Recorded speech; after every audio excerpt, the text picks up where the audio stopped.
Hemos venido nosotros estudiando lo que fueron las últimas palabras de nuestro Señor Jesús en la cruz. El domingo anterior hablábamos de esa exclamación que Él hace ante todos aquellos que están ahí reunidos al pie de ella, de la cruz. Dios mío, ¿por qué me has desamparado? Y veíamos nosotros que Jesús no está diciendo ni reconociendo ante la audiencia que Dios, su Padre, lo haya abandonado. Es lo que ellos piensan. Pero Jesús cita el primer verso del Salmo 22 y para aquellos judíos enseñados a memorizar el Antiguo Testamento, sabían cómo terminaba el Salmo 22. Terminaba diciendo que el Padre no lo abandonó, que siempre estuvo con él. Con esta exclamación, habiendo sido dirigida al cielo, ahora Jesús se dirige a otra palabra dirigida a la tierra. Por la sed que tenía. Dice el texto, Salmo 22, antes de leer la porción de Mateo, de Juan. Salmo 22, 15 dice, como un tiesto se secó mi vigor y mi lengua se pegó a mi paladar y me has puesto en el polvo de la muerte. En este lamento por las necesidades físicas, Jesús va a mostrar que era verdaderamente humano. Este texto del Salmo 22 enfatiza la humanidad del Señor. Soldados heridos en el campo de batalla han dicho que su sufrimiento más grande era la sed, aún superando los dolores causados por las heridas. El texto dice, ustedes pueden observar ahí en pantalla un orden cronológico de lo que ocurrió ese día del viernes. A las 9 de la mañana el Señor ha sido crucificado a la hora tercera del día. Cuando ya lleva 3 horas colgado, al mediodía, a la hora sexta, dice que hubo tinieblas sobre toda la tierra hasta la hora novena. O sea, pues desde las 12 del mediodía hasta las 3 de la tarde, durante 3 horas hubo tinieblas sobre la tierra. Luego, en ese lapso de tiempo, más o menos, digamos, a la 1 de la tarde, a la hora séptima, es cuando Jesús clamó al Padre, Dios mío, ¿por qué me has desamparado? Después de ello, vino su exclamación de, tengo sed. Pero leamos el texto. Juan 19, 28 declara, después de esto, sabiendo Jesús que ya todo estaba consumado, dijo para que la escritura se cumpliese, tengo sed. Estaba allí una vasija llena de vinagre, entonces ellos empaparon en vinagre una esponja y poniéndola en un hisopo, se la acercaron a la boca. Anteriormente, hay 2 eventos en este día. 2 eventos en los cuales al Señor le ofrecieron algo de beber.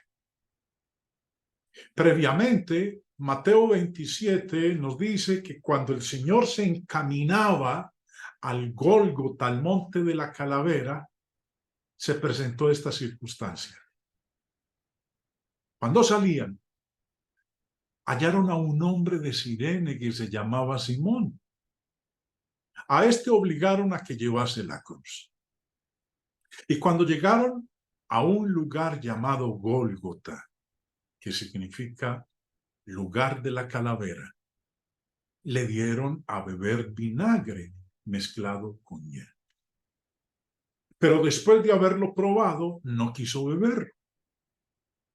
Cuando le hubieron crucificado, repartieron entre sí sus vestidos, echando suertes para que se cumpliese lo dicho por el profeta.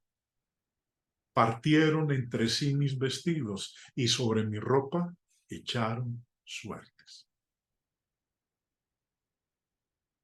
Vemos entonces que antes del Señor Jesús ser crucificado, los soldados le dieron a beber vinagre mezclado con hiel. Pero no lo confunda este beber vinagre con el que ocurre después de que él fue crucificado. Recuerden, el Señor lo crucifican a las 9 de la mañana. Y es después del mediodía, casi 4 horas después de su crucifixión, que el Señor dijo, tengo sed. El primer momento cuando le ofrecieron vinagre fue antes de la crucifixión, cuando iba camino al Gólgota. El texto dice, le dieron a beber vinagre mezclado con hiel. Pero no quiso beberlo. Cuando trató de tomarlo, llegó a sus labios, interrumpió el beberlo. La razón por la que rechazó este vinagre mezclado con hiel se debía a que era una bebida destinada a aminorar los sufrimientos del reo. Señor Barclay en su comentario nos informa muy bien respecto de este incidente y dice, el lugar de la crucifixión fue una colina llamada Gólgota, porque tenía la forma de una calavera. Cuando se llegaba al lugar de la ejecución, al criminal se le colgaba de la cruz. Se le clavaban las manos al travesaño, pero lo corriente era que se le ataran los pies a la cruz. En ese momento, para matar un poco el dolor, se le daba al criminal un vino drogado, preparado por un grupo de mujeres ricas de Jerusalén como obra de misericordia. Un escritor judío escribe, cuando se saca a un hombre para matarle, le permiten beber un grano de incienso en una copa de vino para amortiguar sus sentidos. Mujeres ricas de Jerusalén solían aportar estas cosas y ofrecerlas.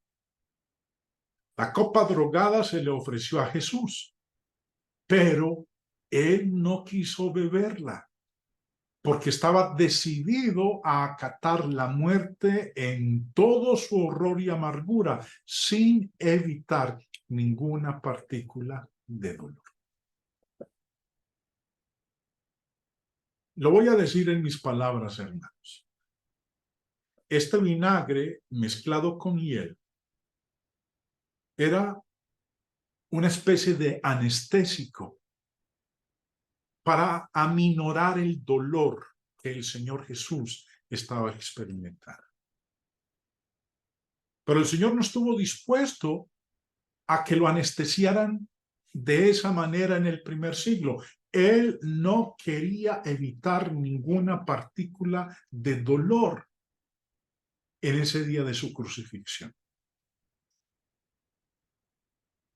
Le ofrecieron a Jesús vino drogado, pero él no quiso beber. Una compañía de mujeres piadosas y compasivas de Jerusalén acudía a las crucifixiones para darles a los reos una bebida compuesta de vino y drogas que aliviaba los terribles dolores de la crucifixión. Se lo ofrecieron a Jesús, pero él no lo aceptó.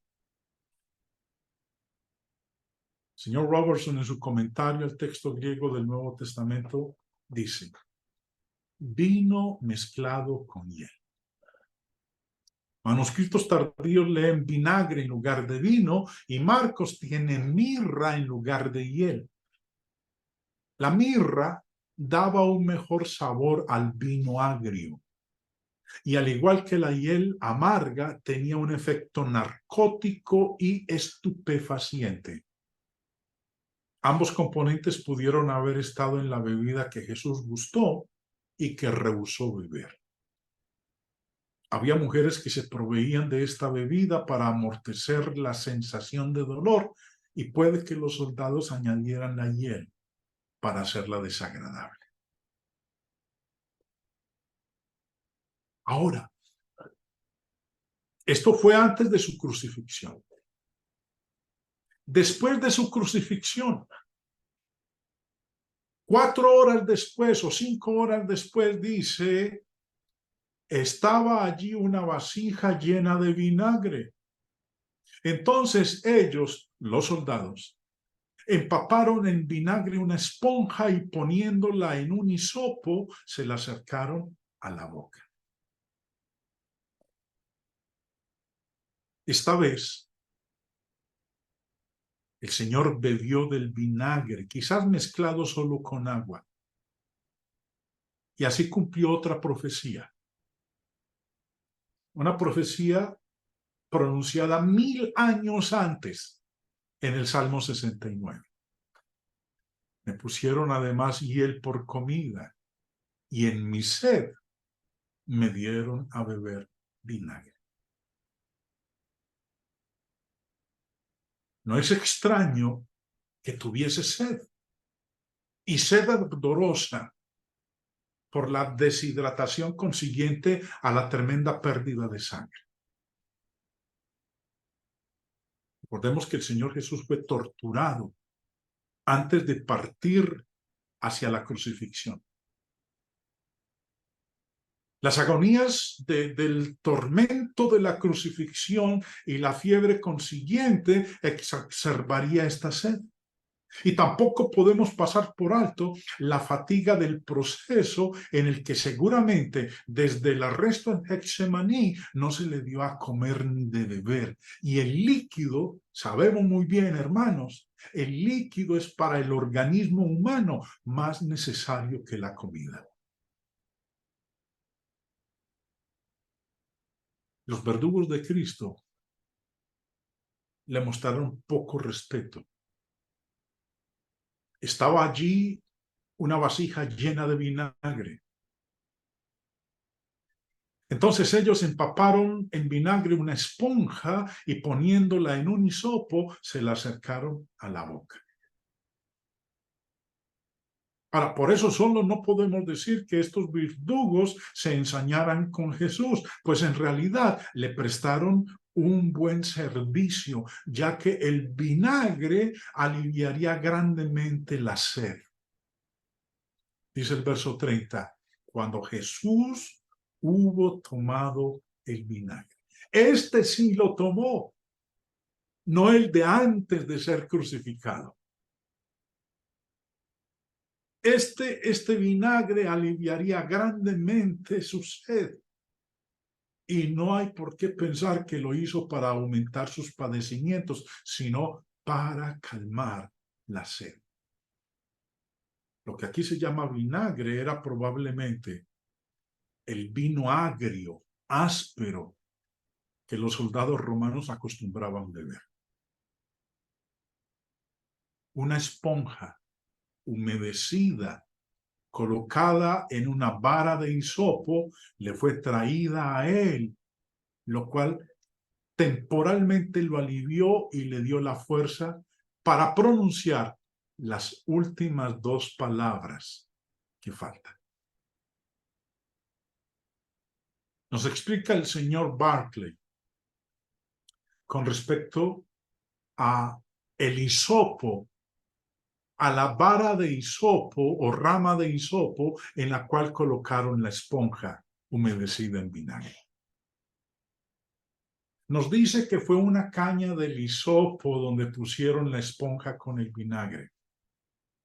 Ahora bien, la caña o junco de hisopo era una cosa muy poco idónea para ese uso, porque no era más que un junco semejante a la hierba fuerte, pero que no tenía mucho más de medio metro de altura. Tan probable es que se tratara de esa planta que algunos investigadores han sugerido que se trata de un pequeño error ortográfico y que la palabra sería la que quiere decir lanza. Pero fue hisopo lo que escribió y quería decir Juan. Si retrocedemos bastantes siglos hasta la primera Pascua, cuando los israelitas salieron para siempre de la esclavitud de Egipto, recordemos que el ángel de la muerte iba pasando por todas las casas aquella noche, matando a los primogénitos de los egipcios. Recordamos que los israelitas tenían que matar su cordero pascual y untar los lados de las puertas de sus casas con la sangre para que el ángel de la muerte pasara por alto sus casas, que es lo que quiere decir la Pascua. Y las instrucciones originales habían sido: y tomad un manojo de hisopo y mojadlo en la sangre que está en un lebrillo y untad el dintel y los dos postes con la sangre del lebrillo. Fue la sangre del Cordero Pascual lo que salvó al pueblo de Dios.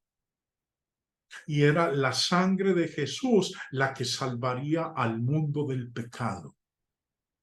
La sola mención del hisopo conduciría el pensamiento de cualquier israelita al poder salvador de la sangre del Cordero Pascual. Y esta era la manera en que Juan presentaba a Jesús como el Cordero Pascual de Dios, cuya muerte salva al mundo del pecado. ¿No sería muy agradable al gusto tal pócima y en tan pequeña cantidad? Pero lo aliviaría, por poco que fuese, aliviaría la sed del Señor. Recordemos, no confundamos este vinagre con el que le ofrecieron antes de crucificarle y que él no quiso beber.